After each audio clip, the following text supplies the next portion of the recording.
la palabra don Fernando de Rosa, en representación del Grupo Popular. Muchísimas gracias, presidente, señor fiscal general del Estado. En primer lugar, quiero darle las gracias por comparecer ante esta Comisión de Justicia del Senado y desearle, en nombre del Grupo Popular, éxito en su complicada misión de dignificar la carrera fiscal, tras el periodo negro que supuso la gestión de su antecesora. Le agradezco el tono y el respeto que usted ha conferido en su comparecencia a esta Cámara, lo cual no ocurría hasta este momento. Esperemos que recupere ese prestigio, como le decía, porque usted es el máximo responsable y es el que tiene que dar esa garantía a todos, sobre todo en el régimen parlamentario. Más que seguir el camino de su antecesora, doña Dolores Delgado, recuerda a la otra fiscal general, designada por el actual Gobierno, María José Segarra, que fue un ejemplo, si me permite decirlo y se lo permite afirmarlo.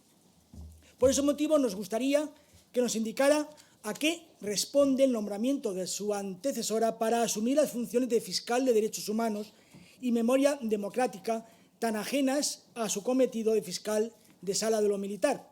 Nos preguntamos si no se trata de un nombramiento anticipado para la plaza creada de fiscal de sala de memoria democrática, desmoralizando y desincentivando a otros interesados. Entrando en otras cuestiones, nos gustaría que nos aclarara la postura que va a adoptar como fiscal general del Estado en la persecución de los 430 asesinatos de ETA pendientes de esclarecer. ¿Va a apoyar la doctrina Miguel Ángel Blanco formulada en la Audiencia Nacional? Usted conoce que la Sala de lo Penal de dicho órgano ha abierto la puerta a que los atentados yihadistas del 11M y los crímenes de ETA sean declarados imprescriptibles, por lo que se permitiría llevar a juicio a los representantes intelectuales y materiales de estos asesinatos, aunque hayan pasado más de 20 años desde su comisión. Usted es consciente que hay que superar vía jurisprudencia la reforma del artículo 131 del Código Penal efectuado hace 12 años, que ponía bastantes pegas a la posibilidad de perseguir a los autores intelectuales de estos delitos tan execrables. ¿Considera que debe aplicarse el Convenio Europeo de Derechos Humanos, que permitiría declarar imprescriptibles todos los atentados terroristas perpetrados entre el 24 de diciembre de 1990 y el 23 de diciembre de 2010? En este sentido, el Grupo Popular ha solicitado la creación de una Fiscalía Especial para la investigación de actos que supongan enaltecimiento del terrorismo, la violación de los derechos de las víctimas y la convocatoria de actos que inciten a su desprecio o humillación, ese llamado terrorismo de baja intensidad que está humillando constantemente a las víctimas en ciertos lugares del País Vasco y de Navarra. ¿Apoya usted esta propuesta? Otra cuestión importante es si usted, porque existen las dudas que se han manifestado públicamente, si se apoyó desde el primer momento la postura de los fiscales Zaragoza, Madrigal, Cadena y Moreno, plasmado en su informe de 25 de enero, que usted ha mencionado en la propia memoria. Estos fiscales mantenían que tras la rebaja de las penas de malversación se debía desestimar la revisión y se mantuvieran las penas de inhabilitación fijadas por el Tribunal Supremo en la sentencia de octubre de 2019 para Junqueras, Turull, Romeva y Bassa. Usted ratifica y mantiene esa posición de 25 de noviembre. Me gustaría que usted expresamente hiciera referencia a esa posición de la Fiscalía, porque los ciudadanos y este Grupo Parlamentario Popular en concreto queremos saber si van a comenzar o si se va a efectuar la revisión de condenas por los delitos de malversación y ajustarlas a las nuevas penas rebajadas, debido a la propia aprobación de la rebaja de esta pena en el Congreso y en el Senado con nuestro voto negativo. Estamos muy preocupados si efectivamente la Fiscalía también existe esa preocupación de que se produzca un inicio de rebaja de penas para los corruptos, como hemos visto en otras leyes que luego comentaré. Por cierto, ¿no le preocupa que este retroceso en la lucha contra la corrupción haya motivado que Bruselas estudie si la nueva figura de malversación aprobada a instancia del Gobierno que usted le nombró viola las reglas antifraude, en particular por lo que se refiere a la protección de los intereses financieros de la Unión Europea? Es decir, el propio comisario de Justicia, en el Pleno del Parlamento Europeo, mostró esa preocupación de que estas reformas que se han aprobado vengan a dar pasos de retroceso en la lucha contra la corrupción. Y el propio fiscal anticorrupción así lo manifestó públicamente, diciendo que consideraba que estas reformas iban a desmoralizar en la lucha contra la corrupción. Así se dijo expresamente por el fiscal anticorrupción. Me gustaría saber también, por tanto, su opinión. Otra cuestión que nos gustaría también que usted se pronunciara es si la ley que acaba de aprobarse en el Senado, ya ha sido devuelta al Congreso y hoy mismo estará debatiendo, si la Ley de Protección del Informante, resultante de la transposición de la Directiva 2019/1937 del Parlamento Europeo y del Consejo de 23 de octubre de 2019, va a cumplir con el objetivo de la propia directiva de la lucha contra la corrupción. Desde nuestro punto de vista, y así lo pusimos de manifiesto, el texto que finalmente se aprobó tiene una deficiente regulación. Me gustaría que usted también, a través de una instrucción o una circular, interpretara cómo se va a luchar la corrupción en apoyo del informante, protegiéndole y, sobre todo, garantizando el anonimato del mismo para evitar que pueda tener algún tipo de represalia, que eso es lo que decía la propia directiva. Es necesario poner de manifiesto que en el texto aprobado, no sé si usted coincide con el Grupo Popular, no se definen claramente los hechos susceptibles de ser denunciados, lo cual supone un verdadero problema, porque usted sabe que toda incertidumbre supone una inseguridad jurídica. Yo creo que en esta materia no hay que tener inseguridad jurídica en la lucha contra la corrupción. Lo que se perseguía desde la directiva no era crear organismos, sino era la propia protección del informante. Por eso, desde el Grupo Popular consideramos, y me gustaría saber su opinión, si debería haberse optado, en vez de crear un organismo burocratizado, haberse confiado en la Fiscalía, creando una figura de un fiscal especial que estuviera y que protegiera en todo su ámbito de aplicación y de actuación a todos los informantes desde su anonimato y en evitar la represalia contra el mismo. Se podía haber agilizado confiando en la figura del fiscal con una simple reforma del Estatuto Orgánico del Ministerio Fiscal, pero aquí pues optó por otro nuevo organismo que para ponerlo en marcha va a costar tiempo y que vamos por tanto, a estar en ese peligro de que el tiempo impida la lucha contra la corrupción. Tampoco se ha tenido en cuenta en esta ley, y así lo pusimos de manifiesto, lo dispuesto en su circular 2/22 del 2022 de 20 de diciembre de la Fiscalía General del Estado, en la que el apartado 4.2.3 recoge la regulación de las denuncias anónimas. Ya establece un mecanismo que ya usted estableció cuando hablaba de la investigación tanto procesal como extraprocesal, hablando de las denuncias anónimas, estableciendo el cauce que debe establecerse a través de la Fiscalía.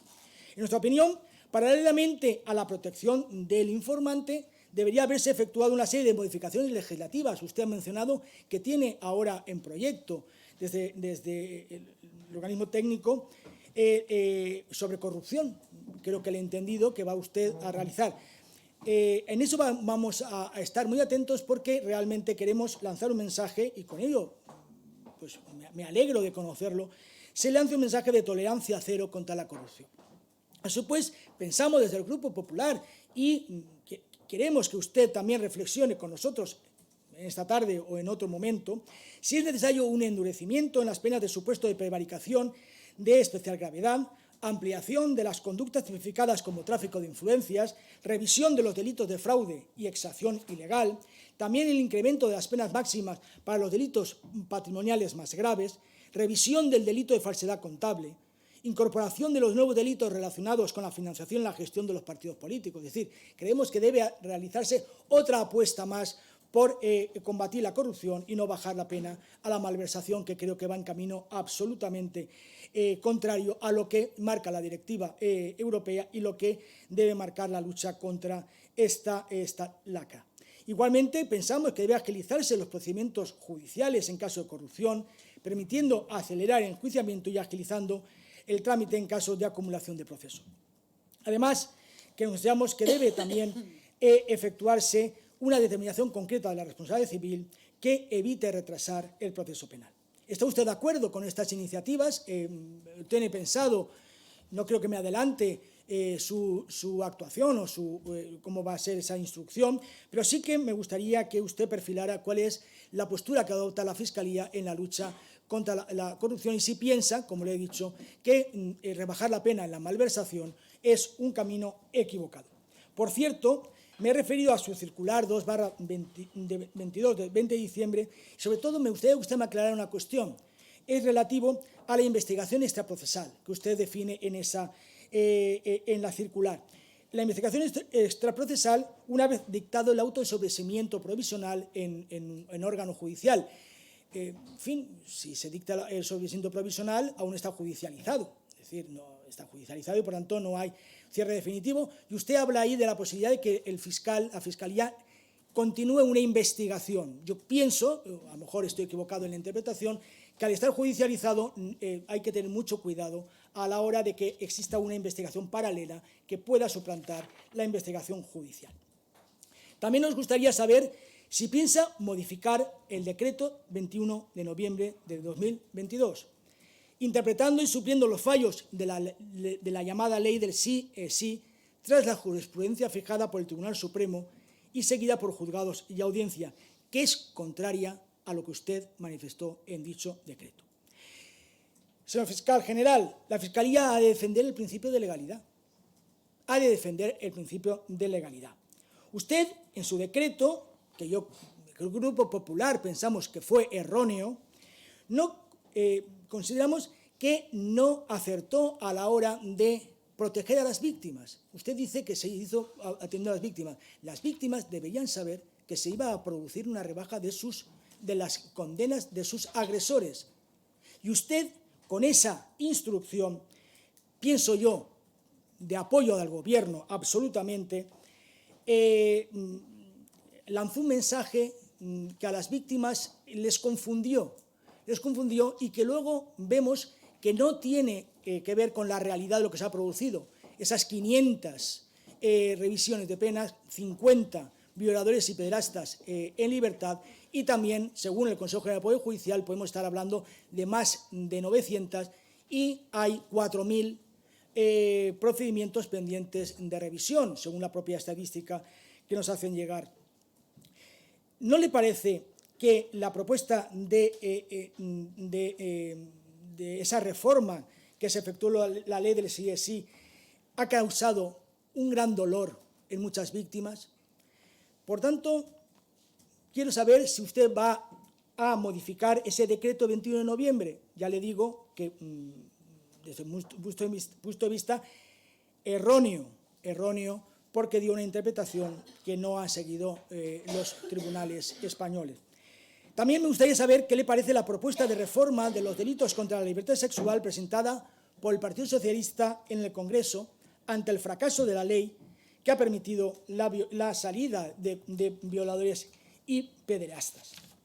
¿Está de acuerdo con lo afirmado por algunos miembros del Gobierno en que en España, hasta la aprobación de dicha ley, los tribunales no consideraban el consentimiento como el eje de la investigación?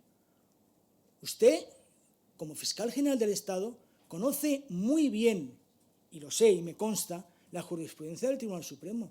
Usted sabe las sentencias que han reconocido desde hace muchos años el consentimiento como el eje de la investigación. ¿Qué nos viene ahora a decir el Gobierno o parte del Gobierno que es una ley para proteger el consentimiento? Sabe usted que es una falsedad, que es mentira y que se está engañando de nuevo a las víctimas y engañando a la sociedad española. Es correcta la afirmación también que nos ha confundido, nos ha sometido a una situación perpleja, que la ministra de Justicia diga que, penalmente hablando, una herida ya es suficiente para probar la violencia. ¿O es que dónde está la violencia de carácter psicológica? Es decir, todo lo que se ha construido históricamente en la jurisprudencia, en la lucha contra la violencia y las agresiones sexuales, esta confusión del Gobierno, unos hablando del consentimiento y otros que hace falta una herida, que basta una herida para probar una agresión sexual. ¿Dónde está esa confusión? Me gustaría usted, como fiscal general del Estado, que diera un poco de cordura a toda esta confusión que está emitiendo el Gobierno en esta materia. Realmente usted estaba hablando de los delitos también de carácter de pederastia en el ámbito de determinadas instituciones del Estado, bueno, o por lo menos de la sociedad, como puede ser la Iglesia. También va usted a incidir en nombrar un fiscal especial para que investigue las agresiones sexuales en centros de menores que se han escandalizado en Europa y han motivado que fueran a Baleares y a la Comunidad Valenciana, pero también que luche contra esa corrupción de menores que hemos visto con desagrado en mi tierra, en la Comunidad Valenciana, y lo hemos visto también en Baleares. También, para terminar esta materia, me gustaría que dijera que si efectivamente la reforma de la ley del sí es sí va a suponer una vuelta al código de la manada.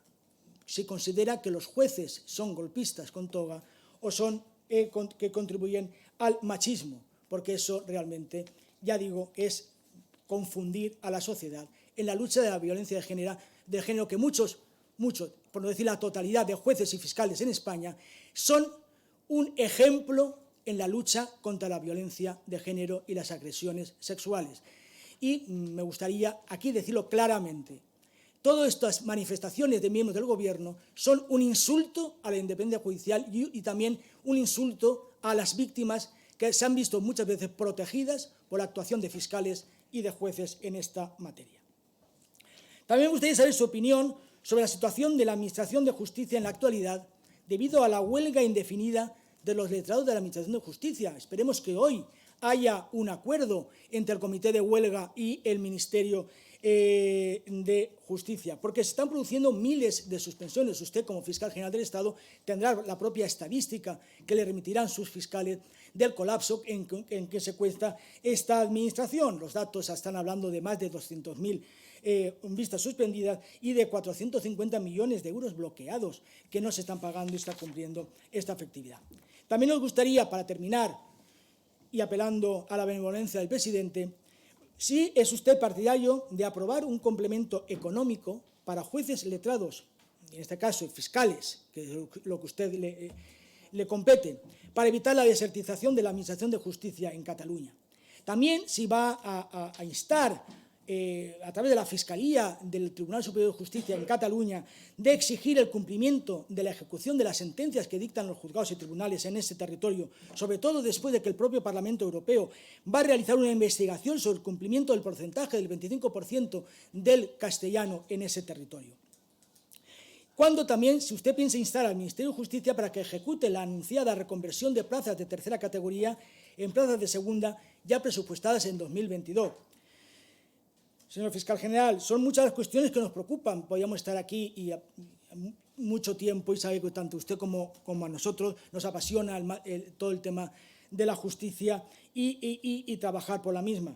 Pero estoy convencido que usted, como garante del principio de legalidad, va a contestar estas preguntas y va a seguir luchando por la garantía del Estado de Derecho en España. Tiene usted nuestra consideración y apoyo en todas aquellas medidas que propongan para mejorar el servicio público de la Administración de Justicia.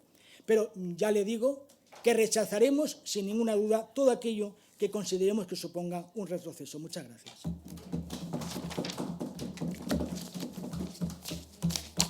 Muchas gracias. Tiene ahora la palabra en representación